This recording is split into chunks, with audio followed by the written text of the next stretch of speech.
can start it here. But so, he had our backs. Well, yeah. I mean, look. This is an obvious call for anybody. I mean, so didn't the guy from InfoWars. Okay, I'm trying to be a diplomat. So you don't get that much extra credit here for it. But here is Joe Rogan. And it's weird because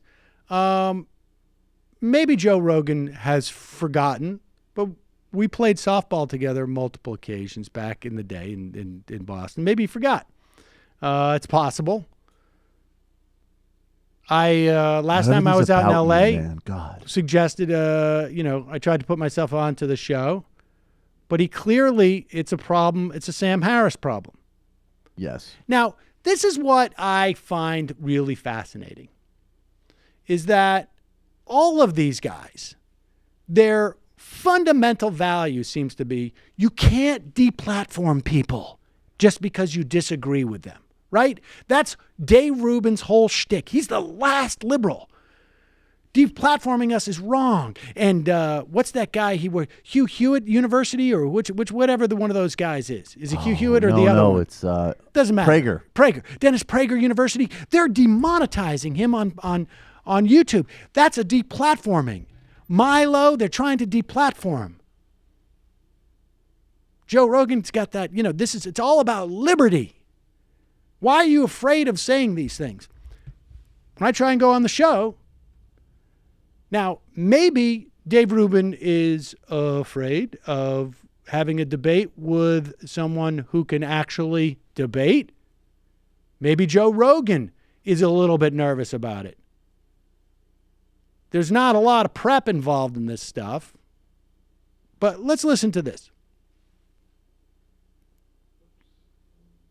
Phrase it, you're going to sound funnier than he would. All right, pause it for 1 second. So they're talking about the tweet, and Stanhope says, if you paraphrase it, you can sound funnier than he would.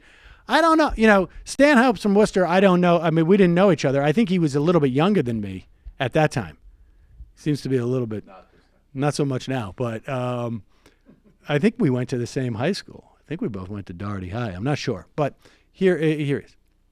It wasn't that funny, Rogan. Edit your act. If I was going to edit your act, this is how I would say it. Did you find it? He actually tweeted 1 minute ago about it. Here's essentially what it is if you can't find it. You got to find it. You got to find because I don't want to fuck this up. I can't tell you how many times I've told Hennigan about, no, this comic, you got to see, this is a great comic. They do this bit, and I do the bit for him. And he's like, oh, that's funny. And then he sees them. Oh, you do it so much better. That other guy's got too many words. He's using too many words. I would just tell you, too, that I haven't done stand-up in 15 years. 15 years, but nevertheless, good. Out a swarm of emails, like these people attacked, these alt-right fellows attacked and pause it here. I also want to change. I just want to make this clear. There was no swarm of emails from Cernovich. There was one email per advertiser. They maybe sent one email to MSNBC, and this is one of the things that we're going to deal with when it comes to the Cernovich expose that we're doing. You can buy bots, ladies and gentlemen, online. And you can have the guy that you pay who digs through the tweets come up with the form letter for the email. But that doesn't mean there's swarms of people. Emails, these people attacked, these alt-right fellows attacked and started saying that this guy had tweeted which is essentially a rape joke. And that we would never sponsor you, and we're going to contact your sponsors. This is what he said. You got a thing covering over the... It's a picture of it. Don't care if don't care, R.E. Polanski, but I hope if my daughter is ever raped by an older, truly talented man with a great sense... I hope if my daughter is ever raped, it is by an older, truly talented man with a great sense of mise en scene. Mise en scene. That's what it is here's part of the problem. He deleted this, which he regrets doing, but it's a part of a series of tweets. All of them that criticize people's support of Roman Polanski because Roman Polanski had raped kids, but he did really good films. And he was like, do you know how fucking disgusting that is? He was essentially saying, this is a horrific way to look at this. This guy raped a baby, right? He raped a 13-year-old. Yeah. Right. So this was a part of a series of tweets all expressing this, and that was clearly satire. And MSNBC capitulated, and they fired him. And I don't know him. I know people who do know him, some that like him, and it's Let me just say, there's a lot of people who don't. Can I a lot of people who don't like it. no, but I think credit is No, due. he- He got the gist of what the deal is. He nailed it, and to be even more fair and generous, that's literally exactly how I'd describe our relationship as well. I know some people that know Sam, some like him. Right, that's right. I think that's probably And also it's, you nailed both of those. I don't have a dog in this fight, but that's crazy. That's crazy. If you look at what the joke was, and then the fact that he deleted it, and then on top of that, Is he apologizing for it? no, he's not. He's Good. He's not. What he did was he made a video explaining what the joke was, Total why he said it, Worcester, and Worcester pride. The fact that it Totally. was a part of a series of tweets that he said. But it doesn't matter. Once that fucking outrage machine, I was just asked if I regret my tweet from 2009. I regret laziness led me to delete it. I would never regret criticizing rape apologists. And I agree with that. But Fantastic. I don't know Sam Seder. I don't either, but I know that he probably. Pause it. Now, Let me clarify. The thing is, like, He's really into not he knowing. really you. seems to be invested in that. I mean, I don't know Rogan well, and he was certainly, to the extent that at that stage in either one of our careers, we had any, awareness of who comedians were. It was all very, very localized in Boston. But he does make a point about that it struck me. But yeah, I mean, continue. Sam Seder. I don't either, but I know that he could probably start a podcast and make a decent living and not have to work for someone who's Yes. going to fire him. Well, I think he has his own show, Minority Report, right? Isn't that his own show? Is that his own internet show? 'Cause that's what he- Plug it. That's Yeah. on purpose. That has to be on purpose. Wait a second. The guy doesn't know me, and he has his own show. Now, although I got to say, I have to say, Hayes also has made that people mistake. make and I that mistake all the time. All the time. I mean, I know I'm going very easy on Rogan, but I know people who know me personally, and they're like, "Oh I yeah, know, Minority that's Report." true. Like everybody makes that mistake. All right, But he did do it twice, and you don't think he didn't have his But producer here's correct the it, rub. which is annoying. Here's the rub. I think here's the rub that he has, and it has to do with this guy. internet show because that's what he Plug it. Yeah, and and here's the other thing. Wasn't a plug. He had a dispute more than once, I believe, with my good friend Sam Harris, and he accused Sam Harris of being an Name sounds Islamophobic. familiar. Sam Harris is a neuroscientist. Some people don't like that term. They don't. He's an author, has a podcast. He's essentially an intellectual, very, very, very smart guy. One of the smartest guys I ever have on my podcast. So what was their beef? That I Sam Harris believe. believes that all ideologies are inherently dangerous and Islam is very problematic. And many people on the left think that when you criticize Islam, that you are some sort of a racist. You're akin to a racist. Whereas All if right, you pause it for criticize one second. That's All not right, what's happening. this is important because this is actually sort of fascinating. So there are two things that are going on here. I mean, Rogan nails it in this and that. He blames it on the outrage machine. This is in Rogan's sort of dismissal of this as an outrage machine is not any different from what MSNBC did. Because to say that outrage machine is the problem, no, the outrage machine was not the problem. The problem was this was a completely fabricated. And all they were doing was they were threatening controversy over something that everyone from Joe Rogan to Doug Stanhope to the guy from InfoWars to the most Hillary bot to, across the National board. Review writers, Exactly. Eli Lake. Red State. I do think Sam Harris. feminist, too. Sam Harris actually said that. But if you do a thought experiment, No, where but wait a Sam second. Wait. meant Let me. it- no, I'm wait a sorry. second. But All right. so the point is that construct of outrage machine is the way to just sort of dismiss things like that, and this is not what that was about. And then so Rogan has set it It's up. a political attack. Be clear. Yes. Yes. To fill up. And the thing is, it was an unjustified one.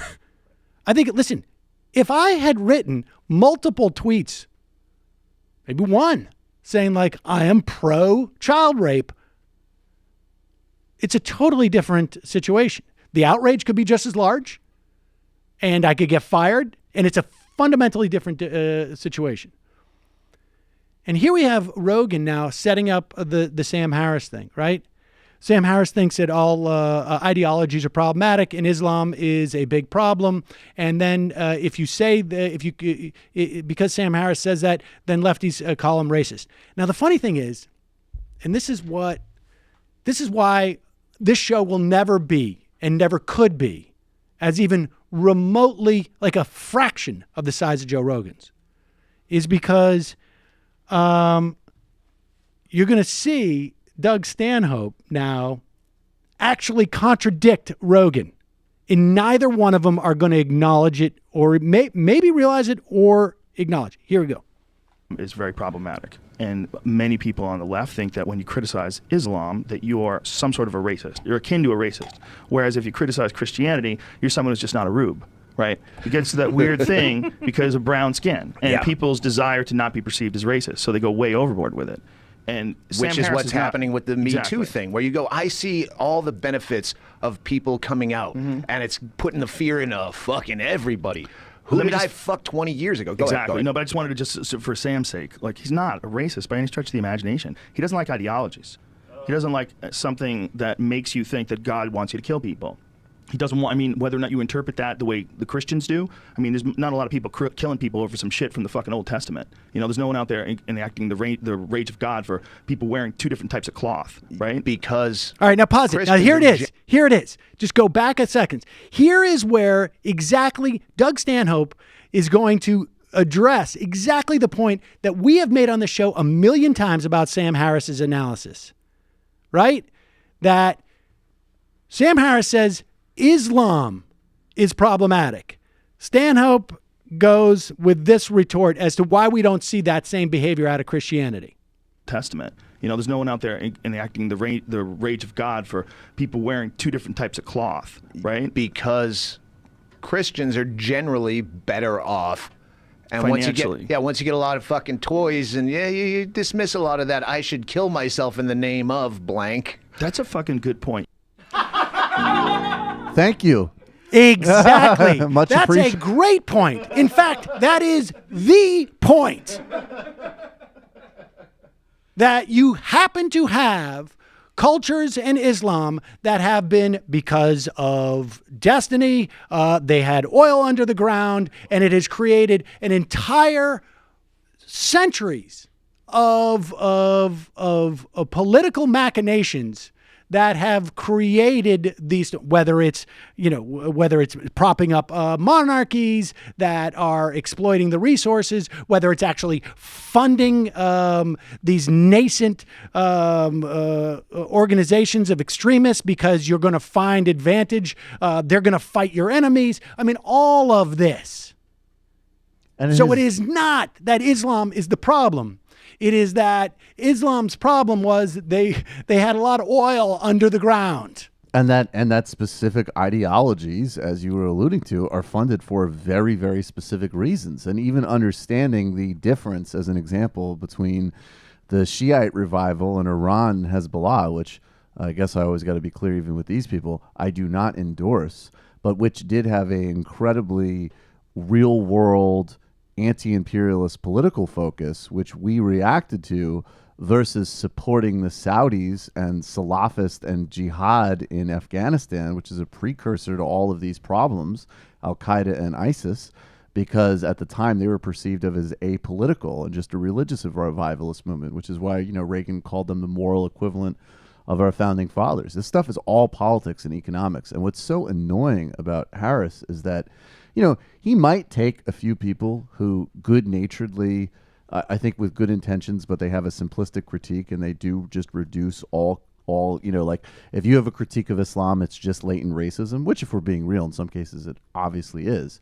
But what Harris does is he takes critiques of his view, which are actually just infinitely more sophisticated, and then tries to reduce it down to that because he can't confront those things because he's not informed enough, apparently. Which is his he's bad faith. Whatever it is. But that's his exchange with Chomsky. But just looking at the argument itself, we just watch Joe Rogan come to the understanding that we have been expressing. Yes. And Doug Stanhope get it immediately as just a guy with some savvy and common sense. Well, yes, because I mean, I think like, and I don't think it's just that. I think he's probably a little bit better read. He's from Worcester. He's a Mass boy. I mean, I think he went to Doherty. So he's obviously read like Steve Cole and Juan Cole and all of those guys and whatnot. All the Coles. The Coles write very well. Maybe he had Mr. Kramer if he took Latin. Hi, folks. Sam Seder here. We still need your help on our Patreon page.